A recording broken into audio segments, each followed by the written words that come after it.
If you couldn't sleep last night due to the hot weather, you're not the only one. A heat dome is pushing unusually high temperatures across Europe, with new May records in the UK and France. For more on the science behind this and whether it's here to stay, we're joined now by Carlo Buontempo. That's the director of the Copernicus Climate Change Service.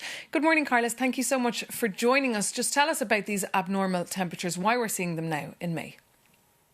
Well, in a sense, what we are seeing now is just one specific instance of a broader pattern. If you look at the report the Copernicus Climate Change Service published last year about 2025, you see that this heat wave had become much more common and affect all European territory, not just the south or the west. Actually, the east and the north last year were on the spotlight. So in this case, is this high pressure ridge that is extending over Europe and is still ongoing very much. So we will do the analysis once the event finishes.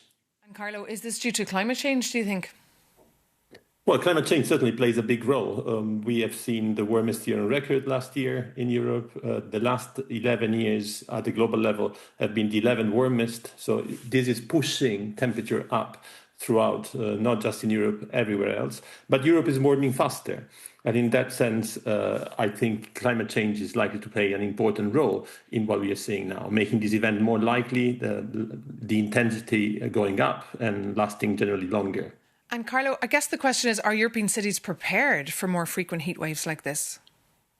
Well, I think it's a work in progress in many respects. So if you look at the report last year, that actually, thanks to our interaction with the World Meteorological Organization, there was a lot of work done with national Met services.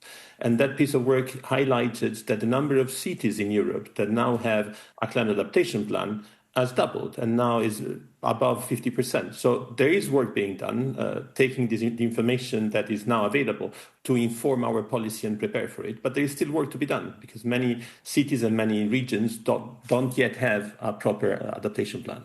And of course, it's only May, but it feels like a very hot, sticky August. Is this likely, do you think, to become Europe's hottest summer on record? Well, way too early to say, but clearly with the El Nino looming in the Pacific and the temperature likely to go up globally, it is possible that we'll see warmest month in front of us.